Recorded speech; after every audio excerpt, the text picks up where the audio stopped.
하루에도 수백 개씩 쏟아지는 경제 뉴스들. 복잡하고 재미없고 깊이가 없어서 실망하셨습니까? 복잡한 건 쉽게, 쉬운 건 재밌게. 재미있는 건 깊게 전해드립니다. 뉴스는 이해다.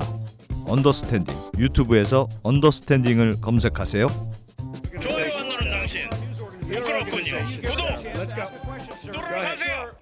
자, 이어서 오늘은 포스코 경영연구원에서 나오신 네, 박형근 연구원님 예, 인데 이분은 테슬라의 기가프레스에 오늘 대해서 그거에 대해서 설명해 주실 겁니다. 네, 이것도 하나도 모르는 건데 박형근 수석 연구원님 어서 오십시오. 안녕하세요. 네. 네, 안녕하십니까. 예. 포스코 경영연구원 어렵게 박형근입니다. 어렵게 오신 우리 연구원님.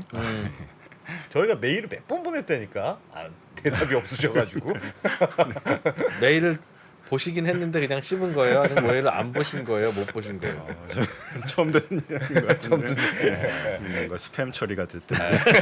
알겠습니다. 네, 알겠습니다. 테슬라에 대해서 최근은 아니죠. 꽤 리포트도 많이 쓰시고 했는데 테슬라에 관심을 평소부터 갖고 계셨어요? 어떠셨어요? 예, 뭐 우선은 제가 처음 경력이 네, 자동차 쪽으로 워낙에 어릴 때부터 자동차 쪽에 관심 많아가지고 예, 현대차에서 이제 연료전지차 개발 쪽으로 시작을 했고 그 그 인연으로 뭐 그 계속 SK에서도 잠시 배터리 관련 자동차 배터리 관련 연구를 했었고 예, 그런 경력이 또 보탬이 돼서 포스코에서도 이제 지금 자동차 산업 연구를 하고 있거든요. 그러다 보니 자연스럽게 이제 테슬라가 예. 전기차 시대를 뭐 앞당기고 있는 기업이다 보니까 관심 당연히 가질 수밖에 없었죠. 테슬라의 기가프레스라는 방식이 정확히 어떤 겁니까? 뭐 자료를 이따가 보면서 소개를 다시 드릴 텐데 예. 결국에는 기존에는 예. 말씀하십시오. 자동차를 만들 때 네.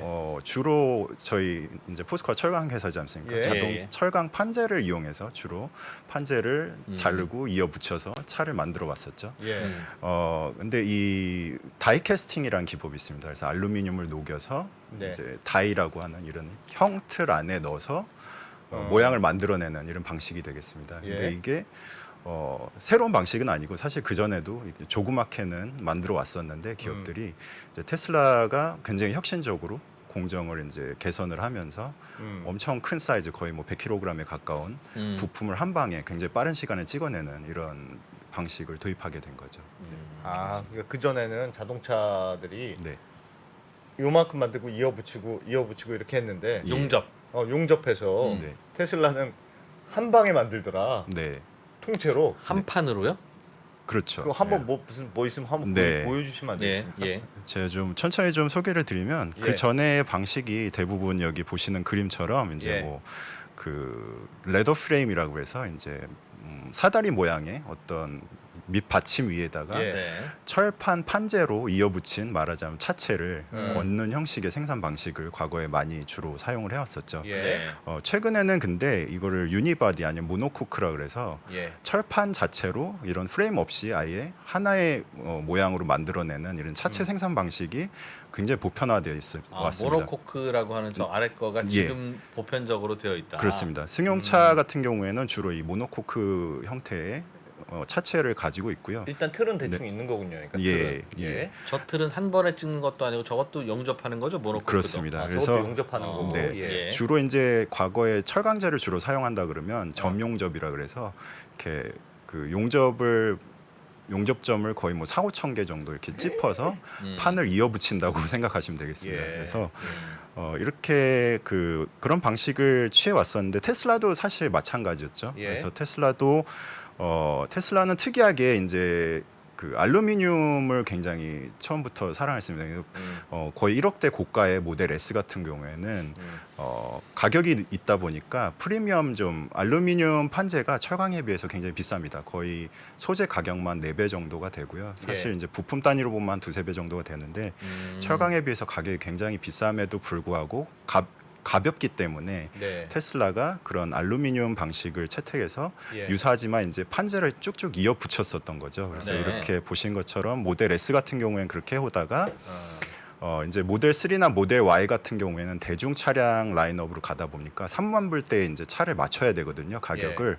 그러다 보니까 저렴한 철강제하고 알루미늄을 혼합해서 이제 사용해왔습니다. 근데 이때까지도 주로 판재류를 이어붙여서 이제 알루미늄 같은 경우에는 뭐 점용접이 어렵다 보니까 나사못 같은 걸 박는 형식으로 이제 리벳 본딩이라고 하는데 예. 리벳 본딩을 통해서 이런 판재를 이어붙여 오던 그런 방식을 해왔습니다.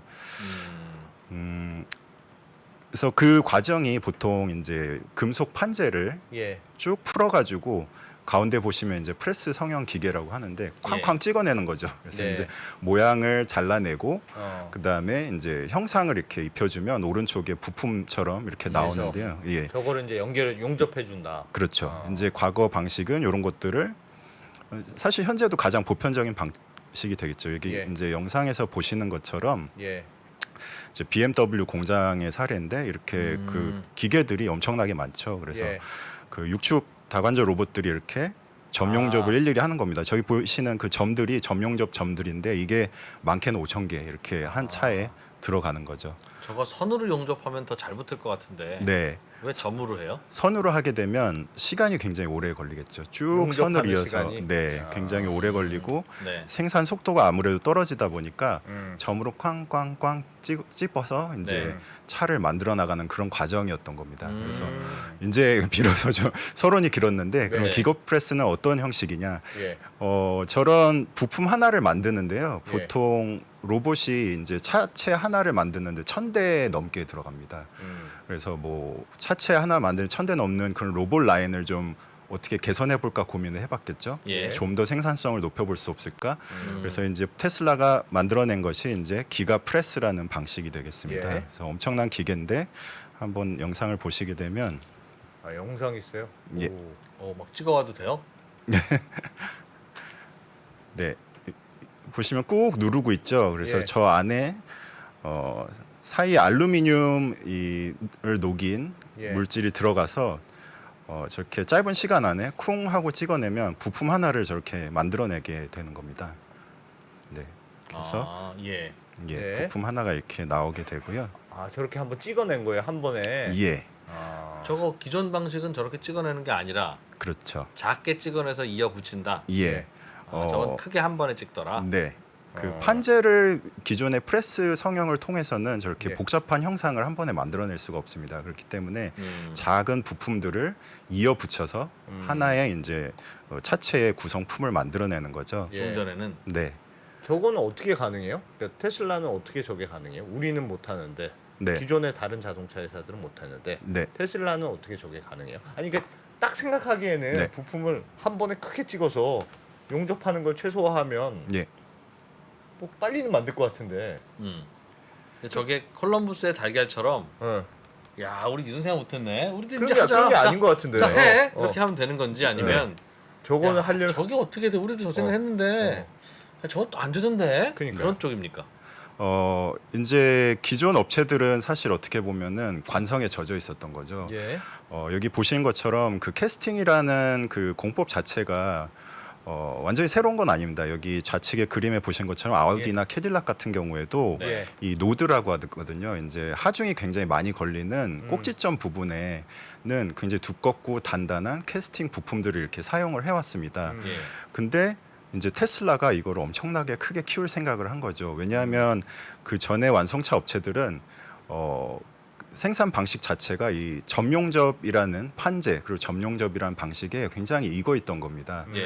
그러다 보니까 뭐 이 테슬라가 제일 처음 적용한 게 리어 언더바디라고 해서 차체 아래 후면 쪽에 있는 그 큰 이제 모듈 부품이 되겠는데요. 예. 이거를 하나로 통합하는 방식을 고민하게 된 거죠. 그걸 하나를 만들었는데 기존에는 한 부품이 70개 정도 되는 부품을 하나로 통합을 하게 됩니다. 용접 안 하고. 용접을 안 하고 하나로 통합을 하게 되는데 예. 그거를 어떻게 할까 고민을 했겠죠. 그래서 이 그 70개 부품을 이어 붙이려면 거의 300대의 아까 보셨던 로봇들이 필요하고 생산 라인만 거의 200m 가까이 길이가 되거든요. 네. 이거를 어떻게 줄여볼까 고민을 하니까 이 기가 프레스라는 것으로 이제 귀결이 된 것입니다. 그래서 마치 이미 용접이 된 것처럼 네, 한 판에 딱 나온다. 네. 저게 알루미늄으로 하는 것하고도 관련이 있습니까? 예. 우선은 그 알루미늄이 용해의 온도 철에 비해서 낮습니다. 그리고 네. 꽤 높죠. 네, 그리고 가볍습니다. 아까도 예. 말씀드렸지만 대략 경량화 효과가 한 30% 정도 되거든요. 철강에 예. 비해서. 예. 그러다 보니까 이제 두껍게 강도를 좀 높이려면 두껍게 가져가야 되는데 두껍게 하더라도 캐스팅을 하게 되면은 경량화 효과가 상당 부분 있기 때문에 알루미늄 캐스팅을 이제 선택을 하게 된 거죠. 그래서 여러 그 생산 속도면이나 생산성 면에서 알루미늄이 다른 금속에 비해서 뛰어나기 때문에 이제 알루미늄이라는 금속을 선택을 하게 된 거죠. 성형하기 좋은 것, 성형하기 좋다는 말씀이시네요. 그러니까. 그렇죠. 쉽게 녹여서 찍어내기 찍어내기가 좋은 물질이 되겠습니다. 다른 나라 게다가 전기차는 가볍고. 알루미늄으로 안 만듭니까? 전기차 시대가 들어서면서 알루미늄 사용이 좀 많이 늘고 있습니다. 왜냐하면 예. 그간에는 전기차가 가장 문제가 되는 게 주행 거리거든요. 한번 충전을 하게 되면 네. 멀리 가야 되는데 차가 무거우면 멀리 갈 수가 없습니다. 가볍게 하기 위해서. 예, 그래서 차를 가볍게 하기 위해서 알루미늄 사용을 많이 늘렸었죠. 근데 그 주로 이제 판재류로 주로 이제 외판에 뭐 도어류나 트렁크 같은 경우에 이제 주로 먼저 우선 적용이 용이하기 때문에 예. 그쪽부터 좀 적용을 했었고요. 예. 근데 이렇게 그 구조용 부품 말하자면 안쪽에 충돌 안전이나 어떤 그 무게를 지지해야 하는 구조 부품에는 알루미늄을 그렇게 많이 사용을 하진 않았습니다. 약할 것 같아요. 예, 상대적으로 이제 판재로 하게 되면은 그 강도 확보가 좀 어렵기 때문에 여전히 이제 안쪽에 구조용 부품들은 철강제가 굉장히 많이 사용이 되고 있거든요. 예. 근데 경량화가 필요한 부분, 이를테면 바깥의 외판재 쪽은 알루미늄들을 서서히 좀 많이 채용을 하고 있던 상황입니다. 그런데 테슬라가 해낸 것은 테슬라는 다 그냥 알루미늄으로 한 그렇죠. 통으로 다. 그래서, 네. 거예요? 그거 어떻게 그럼 안 약해요? 테슬라 거는 안 약합니까? 이제 그 알루미늄이 예. 비강도라 해서 사실 이제 더 두껍게 철강만큼 강도를 가지려면 더 두껍게 하면 됩니다. 그러니까 이를테면 철강은 판재를 보통 한 뭐 0.8에서 1mm 정도의 두께로 예. 뽑아내는데 알루미늄은 1.2에서 뭐 1.5mm로 이렇게 더 두껍게 뽑아내면 비슷한 강도 내지 유사한 강도로 얻어낼 수 있거든요. 예. 그렇기 때문에 이제 캐스팅의 장점은 또 무엇이냐면 판재는 사실 균일한 두께로 나오는 거잖아요. 그거를 예. 이제 성형을 하더라도 굉장히 얇게 된 것들을 겹쳐서 이제 강도를 확보해야 되는데 예. 캐스팅의 장점은 이제 형상을 거의 자유롭게 이제 찍어낼 수 있기 때문에 네. 두껍게 하고 싶은 부분은 두껍게, 얇게 아. 하고 싶은 부분은 얇게 뽑아낼 수가 있는 거거든요. 그렇다 보니까 캐스팅의 그런 장점들을 100분 활용한 거라고 생각하시면 그래서 약간 두꺼워야 되는 네. 핵심 포인트에서는 두껍게 만들어서 예. 알루미늄으로 해도 네. 튼튼함을 유지하는 예. 했다. 네. 저걸 알루미늄으로 조각조각해서 붙여서 용접을 하면 네. 시간이 많이 걸려요? 아니면 뭐 어떤 게 나빠요? 아까 말씀드렸던 것처럼 이제 알루미늄도 그 철강 점용접하고 비슷하게 리벳 본딩이라는 걸 하는데요. 이제 나사못을 뻥뻥 뚫어서 예. 3-4천 개를 이제 뚫어야 차가 이제 만들어지는 거죠. 그러니까 예. 비슷하게 또 그 로봇 설비가 이제 엄청나게 들어가는 거죠. 네. 1,000대 가까운 로봇 설비가 또 들어가야 되는 거고. 근데 그거를 한 방에 싹 걷어낼 수가 있는 거죠. 그러니까 캐스팅 설비 하나로 이제 뭐 한 5m 넓이에 30m 길이짜리거든요. 아까 보신 그 기가 캐스팅 설비가 예.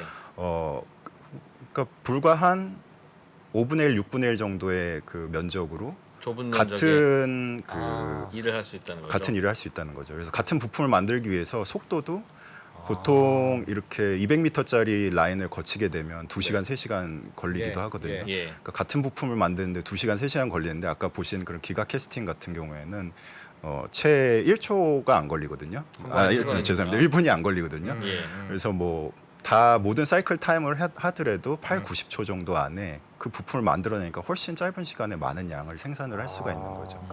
2시간 걸릴 걸 1분 정도 네. 남았네. 그러다 보니까 설비 투자비도 적게 들고 적고 공장 면적도 적고 상당히 생산도 효율적으로 빠르고. 생산 속도도 엄청나게 빠르고. 빠른 것이죠. 네. 저거는 이제부터 그럼 다른 회사들도 하면 되겠네요, 저렇게. 그렇죠. 다른 회사들도 이제 흉내를 내려고 하고 있는데 이제 네. 지금 화면에 보시는 것처럼 예. 그 볼보 기업이 본인들도 메가 캐스팅을 2025년부터 하겠다 이렇게 선언을 했고요. 2025년이요? 네, 아직 시간이 그만큼 걸린다는 거고요. 폭스바겐도 이제 테슬라를 굉장히 그 허버트 디스라는 회장이 굉장히 그 일론 머스크를 좋아하지 않습니까? 그래서 추종자인데 흉내를 내겠다, 우리도 메가 캐스팅을 하겠다. 그래서 폭스바겐의 전기차가 있습니다. ID3 같은 경우에 네. 차 한 대를 만드는데 한 30시간 정도 걸린다고 하거든요. 예. 근데 테슬라 모델 3 같은 경우에 10시간 정도면 한 대를 만들어낼 수 있다고 해요. 3분의 1이네요. 네, 그래서 그거의 상당 부분이 이제 자동화 효과도 있지만 이 메가 캐스팅이 시간을 단축해주 기여한 부분이 굉장히 그렇겠어요. 크기 때문에 한 번에 찍어서 하니까. 네. 그래서 폭스바겐도 우리도 뭐 20시간까지는 줄여야 되지 않겠냐 해서 이제 메가 캐스팅 기법을 도입하겠다 이렇게 선언을 한 상태고 중국 기업들도 이제 니오나 시아펑 같은 예. 최근에 이제 전기차 업체 굉장히 부상하고 있잖아요. 이 예. 업체들도 혁신을 좀 주도하는 면모들이 있어서 그 우리도 이걸 한번 좀 따라해 보겠다 하고 있습니다. 어려워요? 근데 이게 그러니까. 쉽지는 않습니다. 그 이유가 뭐냐면 첫 번째는 우선 그 재료 공학적으로 굉장히 쉽지 않은 부분이 있습니다. 테슬라 같은 경우에는 예. 그 머티리얼 엔지니어 중에 치프 엔지니어가 그 스페이스 X의 동시에 치프 엔지니어이기도 합니다. 무슨 예. 얘기냐면 우주 공학에 사용되던 그런 재료 공학 기법들을 차로 가져온 거예요. 그렇기 때문에 그만큼 높은 엔지니어링 능력이 있기 때문에 재료공학적으로 우수한 물질을 자체 개발했습니다. 이게 기존에 있던 알루미늄 합금이 아니라 테슬라가 자체적으로 개발한 합금 기술이거든요. 아, 그래요? 네. 그래서 그런 부분에서 굉장히 어려움이 있고, 레시피가 다르다. 네.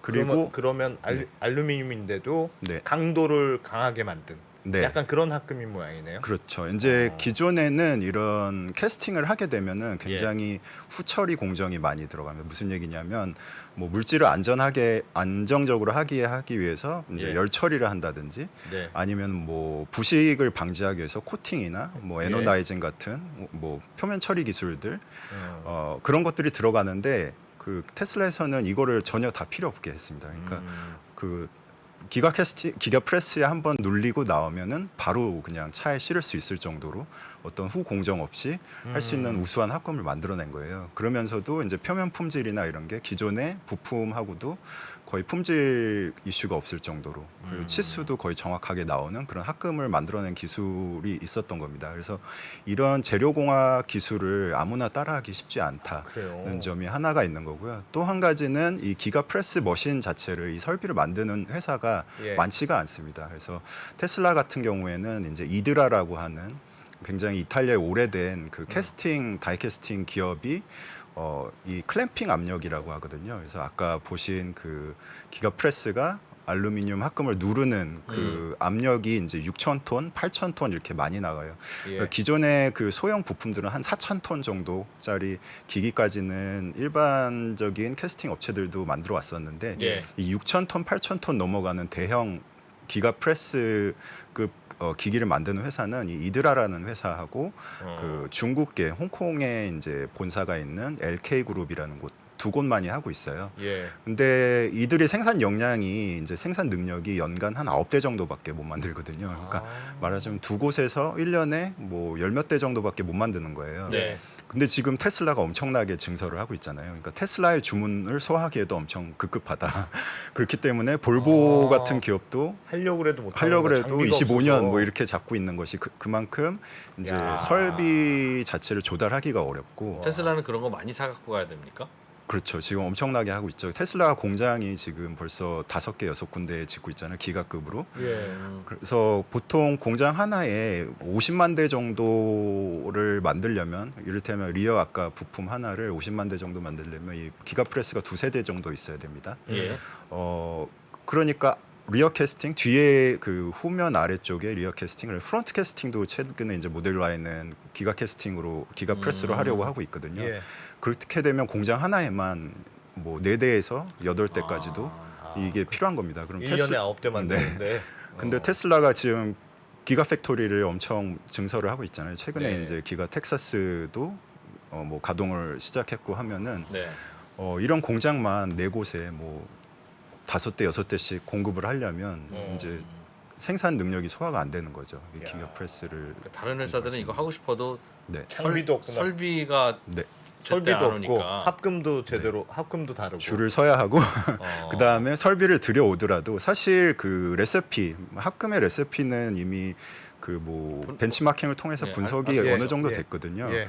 그런데 이게 그 굉장히 시행착오를 겪어서 아마 만들어낸 결과일 겁니다. 그래서 보통 2, 3년의 어떤 리드 타임을 갖고 실험을 굉장히 많이 해서 결국에는 완성품을 만들어낸 과정이기 때문에 설비를 들여온다 하더라도 어떤 그 완성품을 만들어내려면 최소 뭐 2, 3년 정도는 더 뒤에 이루어지지 않을까 그렇게 생각을 하고 있거든요. 야. 대박이네. 그러면 불편한 건 없습니까? 이게 아니 그러니까 예. 예를 들면 가볍고 빨리 만들고 네, 뭐 값도 싸고 네, 그럴 것 같은데 예. 그래서 기사에도 보면 이게 한꺼번에 만들어서 뭐 하나 찌그러지면 싹 다 네. 갈아야 된다. 네. 그래서 그런 건 불편하지 않겠느냐. 네, 그렇죠. 이제 보통 그 알루미늄 차체를 프리미엄 차종들은 많이 사용을 하거든요. 예. 보면 보험료가 굉장히 높게 산정이 돼 있습니다. 왜냐하면 소재 자체가 비싸기 때문에 아까 말씀드렸지만 철강에 비해서 최소 2~3배 정도 비싼 소재라고 보시면 되기 때문에 소재가. 네, 예. 그래서 뭐 사고가 나서 파손이 있다 그러면은 예. 뭐 심하게 파손된 경우 교체를 해야 되지 않겠습니까? 그러면은 2~3배 비싼 부품을 구매해야 되는 그런 상황이기 때문에 예. 그런 것들이 좀 걱정이 될 수가 있습니다. 그런데 사실 이제 그 이 메가 캐스팅이라고 하죠. 이제 그림을 조금 보시면 좋을 것 같은데요. 예.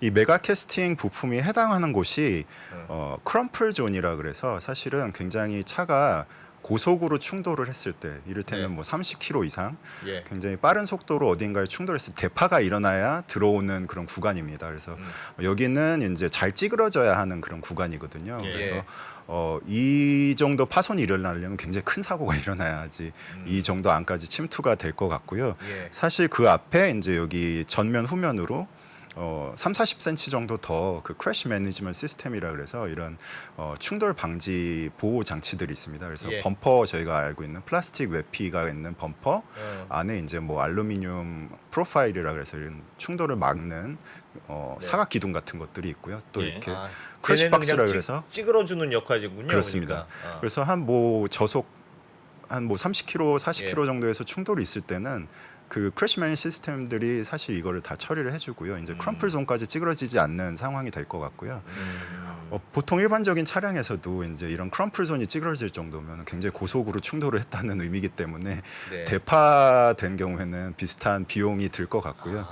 다만 이제 그 테슬라는 이 메가 캐스팅을 굉장히 저렴하게 생산을 하기 때문에 사실상 이 부품을 철강으로 했을 때랑 거의 저희 추정으로는 큰 차이가 없을 것 같거든요. 그렇기 예. 때문에 뭐 교체해야 되는 상황이라면 사실 비슷한 비용이 들 것 같고요.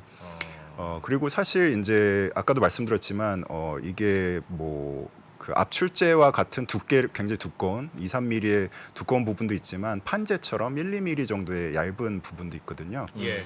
이렇게 그 메가 캐스팅의 상단 부분에 보시면은 판형으로 굉장히 얇게 돼 있는데 이런 부분들은 지금도 다른 차량들도 부분 수리가 가능합니다. 그러니까 뭐 이렇게 부분을 절단을 해서 예. 새로운 부품을 붙여서 접합한다든지 본드를 한다든지 리벳 본딩을 한다든지 이런 것들이 가능하기 때문에 그런 보수 정도는 가능하고 그리고 테슬라 자체가 이제 아시겠지만 사고율이 굉장히 낮습니다. 그리고 네.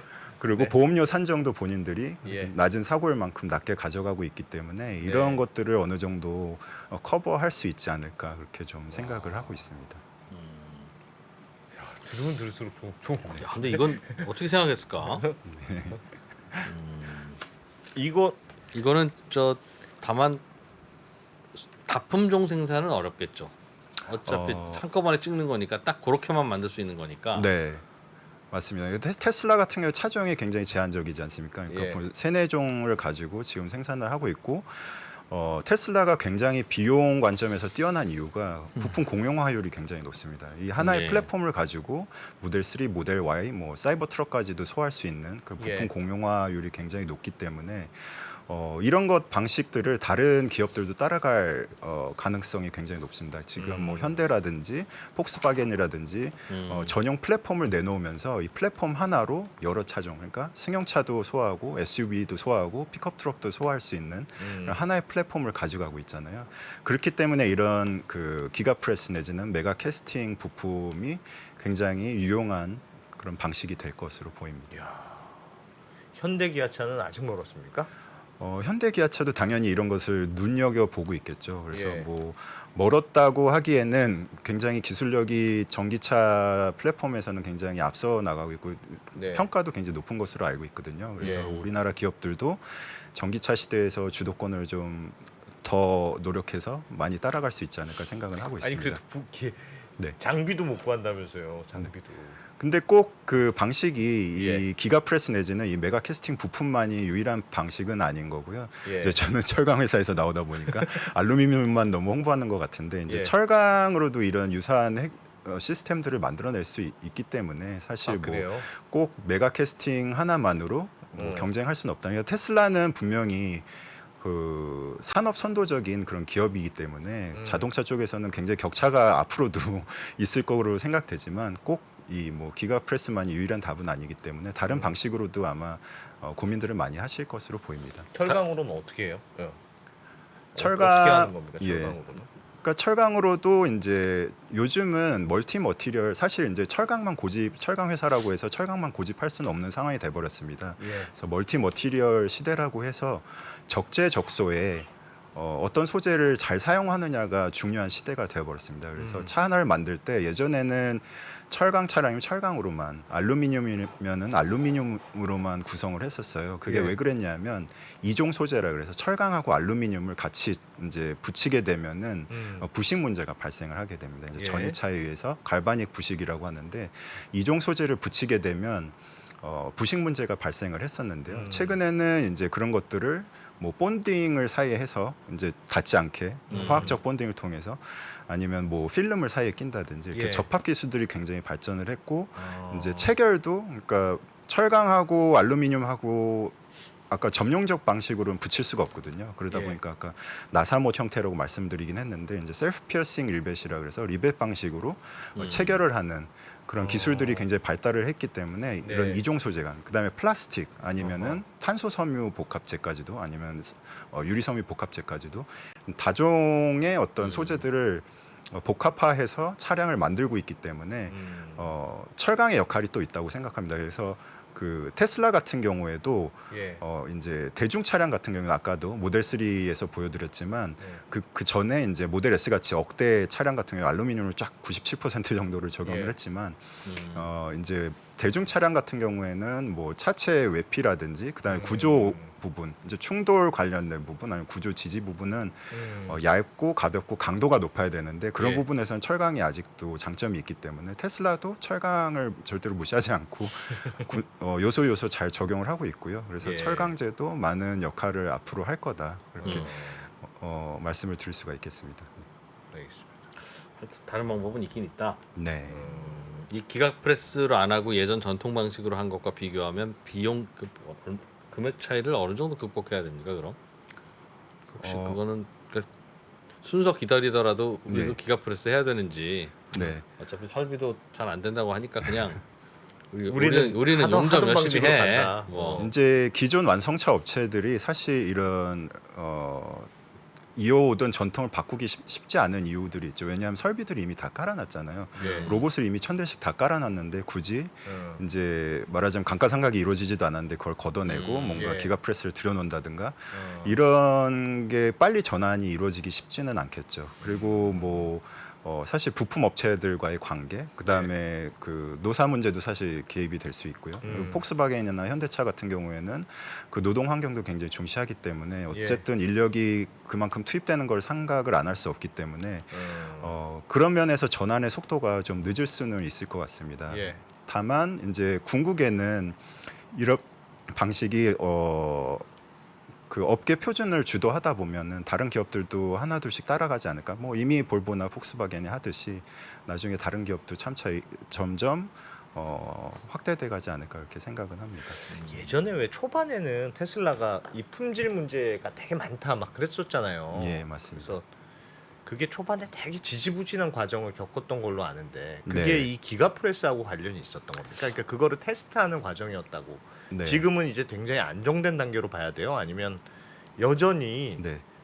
되게 모델 자체는 혁신적인데 네. 여전히 테스트하고 있는 단계라고 봐야 돼요. 사실은 그 생산성은 그 레거시 업체들이 오랜 역사를 두고 품질 관리를 해왔던 역량을 무시할 수가 없습니다. 그러니까 예. 도요타나 현대 같은 기업들이 굉장히 그 완성차 업 안에서 오랜 동안 품질 관리를 해왔었잖아요. 예. 그런 격차는 테슬라는 어쨌든 완성차 업계에서는 신생 업체이기 때문에 그런 격차는 무시할 수가 없어 왔던 겁니다. 다만 이제 그 품질을 테슬라는 뭐 독일의 그런 부품 업체들을 인수한다든지 해서 정확도를 점점 높여가고 있죠 최근에. 근데 그 단차 이슈가 테슬라에서는 최근까지도 굉장히 소비자 불만으로 자리를 잡고 있어요. 그런데 예. 이것도 그 기가 프레스 내지는 이 메가 캐스팅 부품이 상당히 해결을 해줄 것으로 보입니다. 여기 이제 그림을 좀 보시면 또 좋을 것 같은데요. 예. 아까 말씀드렸던 것처럼 재료 엔지니어링 툴에서 이제 리어 언더바디나 프론트 언더바디의 부품을 메가 캐스팅을 찍어내게 되면 네. 말씀드렸던 것처럼 철판 여러 개를 이렇게 이어 붙이는 이런 패치워크 내지는 퀼트 같은 네. 말하자면은 실로 꿰는 그런 작업이 필요 없어지게 되죠. 이를테면 하나로 부품을 정확하게 찍어내면 예. 이 그 생산 품질 오차가 굉장히 줄어들 수가 있습니다.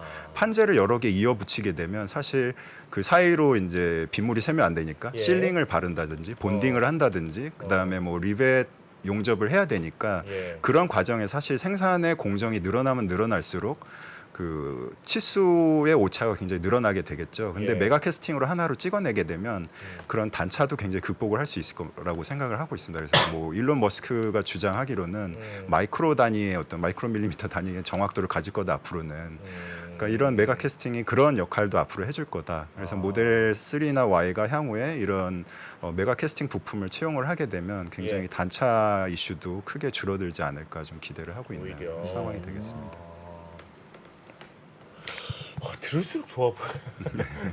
뭐 단점 없습니까? 단점 너무 좋은 것 같아요. 단점이라고 하면 이제 그 소재가 알루미늄이 있지 않습니까? 네. 원료 수급 이슈가 좀 있을 걸로 봅니다. 지금도 이를테면 그 러시아 우크라이나 사태로 인해서 예. 러시아가 뭐 알루미늄의 상당 부분 생산량을 차지를 하고 있는데요. 네. 알루미늄 가격이 이제 굉장히 뛰어오르게 되죠. 이런 수급 이슈가 좀 챌린징할 것 같고요. 예. 아무래도 철강은 사실상 시장이 굉장히 크다 보니까 어마어마한 양이 시장에 공급이 되고 있는데 예. 알루미늄은 그거에 비해서 굉장히 아직까지는 적은 시장이거든요. 그러다 보니까 공급사들이 상대적으로 적다. 네. 그래서 이런 어떤 원료나 소재 수급 이슈를 해결해 나가는 것이 이제 후발주자들은 굉장히 쉽지 않을 거다 생각이 됩니다. 테슬라는 물론 이런 공급망 관리를 또 굉장히 잘하고 있기 잘하고 때문에 있어요, 그것도. 그렇기 때문에 진짜 테슬라 정말.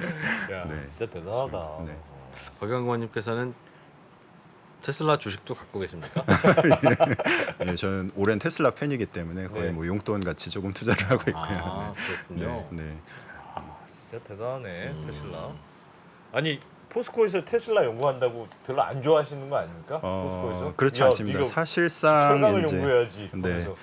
그러면서. 사실은 서두에 제가 저희 회사 홍보를 좀 하려고 했는데 하십시오. 조금 보여드리면 포스코가 친환경차 관련해서 소재 사업을 굉장히 여러 가지 하고 있습니다. 네. 그러다 보니까 당연히 테슬라가 그 전기차 산업을 주도를 하고 있기 때문에 벤치마크를 안 할 수가 없거든요. 그러니까 산업 표준이 바뀐다고 보면 특히나 소재 기업 입장에서는 그 자동차 산업의 지형이 변화하게 되면 그거를 굉장히 관심 있게 주목할 수밖에 없거든요. 그렇기 예. 때문에 제가 열심히 공부할 수밖에 없었던 계기가 되었고요.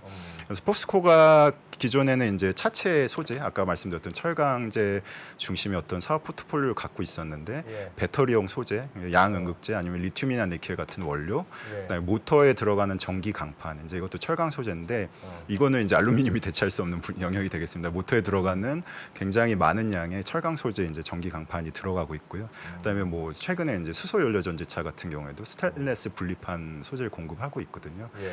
그렇기 때문에 저희 이제 포스코 같은 소재 기업도 당연히 이제 친환경차 사업에 관심을 가질 수밖에 없고 그러다 보니 테슬라를 주목할 수밖에 없다 이렇게 말씀드리겠습니다. 테슬라 지금 이제 막 올해도 200만 대로 생산 이렇게 굉장히 급격하게 늘고 있잖아요. 네, 맞습니다. 지금 이제 이 기가프레스라는 방식을 테슬라 도입하고 있는데 예. 품질 이슈는 앞으로 계속 더 좋아질 것이다. 그러니까 지금 빠른 속도로 생산량을 늘리고 있는데 예. 오히려 품질 문제는 더 좋아질 걸로 보세요? 아니면 네. 너무 급하게 늘리다 보니까 예. 좀 약간 문제가 생길 걸로 보세요? 이미 제가 보기에는 선순환 사이클에 조금 들어간 게 아닌가 생각이 됩니다. 이제 기존의 테슬라를 기존 완성차 업체가 어떻게 보면 무시를 했다고 해야 될까요? 예. 이 양산 자체가 굉장히 어려울 거다. 그런 측면에서 이제 바라봤었는데 지금 뭐 최근에 연 기가 텍사스만 해도 뭐 생산 그 가능 대수가 연간 100만 대 가능하다고 얘기하고 있습니다. 그래서 예. 뭐 기가 베를린, 그다음 기가 샹하이 이런 기가 공장들이 전부 다 뭐 100만 대급 생산을 할 수 있는 캐파를 이미 갖추기 시작하고 있기 때문에 예. 뭐 2023년 정도 되면 3,400만 대까지도 이제 늘어날 거고 2,000만 대까지도 얘기를 하고 있잖아요. 2030년대에 들어서 그런 어떤 그 선순환 사이클에서 그 이미 품질 관리 이슈들을 경험 축적을 굉장히 많이 하고 있고 어떻게 보면 이런 기가 팩토리들의 복붙한다 그러죠. 예, 복사해서 붙여넣는 아하. 그런 효과가 있지 않을까 생각이 되기 때문에 품질은 지속적으로 개선이 될 수 있지 않을까 좀 생각이 됩니다. 테슬라의 미래 혹시 변수나 혹은 뭐 확인해 봐야 될 점이 있다면 지금 뭐 가장 좀 챌린지를 받고 있는 부분은 그 자율주행 기술 분야가 되겠죠. 그래서 과연 네. 지금 이미 FSD라는 풀 셀프 드라이빙이라는 옵션을 보급을 하고 있죠. 이미 네. 뭐 베타 테스터가 6만 명 정도 되고 있고 예. 뭐 올해 안에 뭐 수십만 명이 그 뭐 굉장히 비싼 서비스료를 내고 가입을 할 걸로 보이는데 네.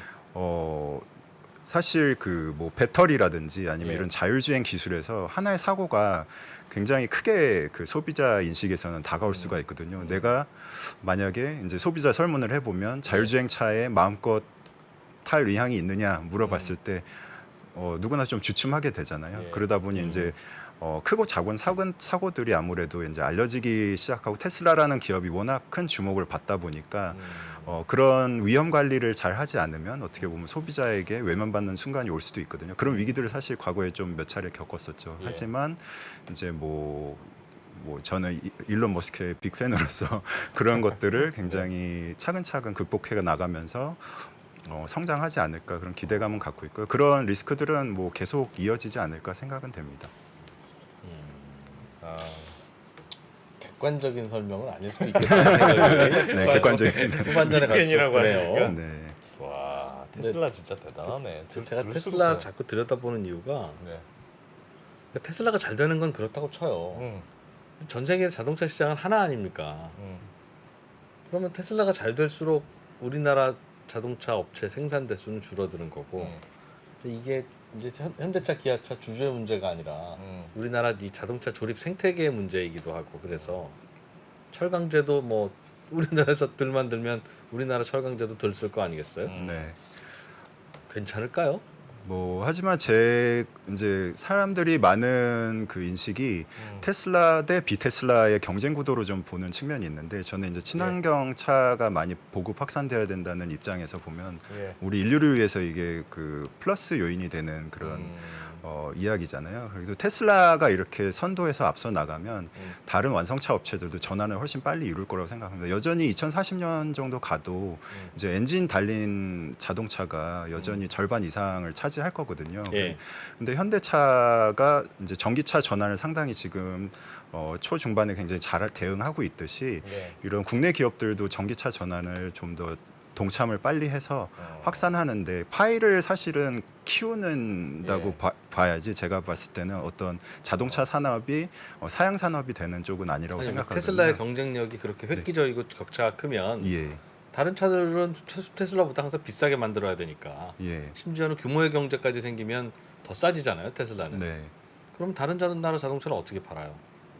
아무래도 뭐 그 비교 대상이 테슬라라 보면은 소비자 선택이 뭐 많이 테슬라 쪽으로 쏠릴 수는 있겠지만 제가 보기에는 다른 전기차들도 굉장히 매력적으로 지금 소비자들에게 다가가고 있거든요. 기존의 어떤 내연기관 차 대비해서 최근에는 친환경 차량에 대한 소비자 관심도 높아지고 선택도 높아지고 있다고 보면 국내 시장 안에서 또 어떤 현대기아차만의 어떤 장점들이 또 부각이 되면 소비자 선택으로도 충분히 이어질 수 있지 만약 않을까. 그런 게 있다면 예. 테슬라에 비한 현대차, 기아차의 장점이 혹시라도 있다면 예. 이를테면은 테슬라가 굉장히 좋은 차량인 거는 그 사용해 본 사람들은 이제 인지를 하지만 사실 초기 진입 장벽이 조금 있습니다. 그 처음 타본 사람이 이용하기에 상당히 불편한 면들도 있고 현대 기아차에 익숙해져 있던 사람들은 어떻게 보면 이 화면 하나로 모든 걸 조작해야 되는 이런 상황이 불편한 경우도 있고 오히려 그런 차량들이 친숙할 수도 있는 거거든요. 그렇다고 보면은 뭐 국내 차량도 선택하는 그런 분들도 생길 거고 제 기대감으로는 이제 테슬라를 계속 추격을 한다 그러면 뭐 국내 차량들도 충분히 경쟁력을 갖출 수 있는 시절이 있지 않을까 생각이 됩니다. 왠지 들으니까 더 암울한 느낌이 나. 왠지 우리 연구원님이 어떻게든 살려보려고 하는데 네. 왠지 들을수록 더 암울한 느낌인데. 뭐 설마 뭐 장점이 없지 않지 않겠어요? 뭔지 몰라도 뭐, 설마 왠지 이런 뉘앙스인데요. 알겠습니다. 알겠습니다. 테슬라의 다른 부분도 있어요. 예를 들면 오늘도 잠깐 말씀하셨지만 그 자율주행 부분 네. 그리고 배터리 문제 네. 뭐 배터리 확보에 따른 여러 가지 원자재 확보 문제, 네. 뭐 그런 거 관련 테슬라의 이슈가 있는데 그건 다음 시간 한번 더 이어서 좀 말씀 주십시오. 예. 아 예. 매일 좋습니다. 이왕 한번 잘 담그신 김에. 뭐 그래서 확실하게 네. 들을 때는 테슬라를 지지하는 분이라는 걸 저희가 감안을 하고 듣긴 하겠습니다만 네. 참 너무 편향적이었나요? 아니 아닙니다. 그건 아닌데 그렇습니다. 그냥 걱정돼서요. 그러니까, 걱정돼서 그렇죠. 네. 알겠습니다. 포스코 경영연구원의 박형근 연구원이었습니다. 고맙습니다. 고맙습니다. 감사합니다. 김한진, 박세익, 김동환 이 세 명의 투자 경력은 도합 100년입니다. 갈피를 못 잡으시는 투자자들을 위해서 어려운 시장에서 살아남아 본 경험이 있는 전문가 3명의 이야기를 꼭꼭 눌러 담았습니다. 이 3명은 어떻게 시대 변화에 적응했고 생존할 수 있었을까요? 각자의 경험담과 대응 원칙 그리고 방법론을 담았습니다. 변화와 생존에서 3명의 이야기를 들어보세요.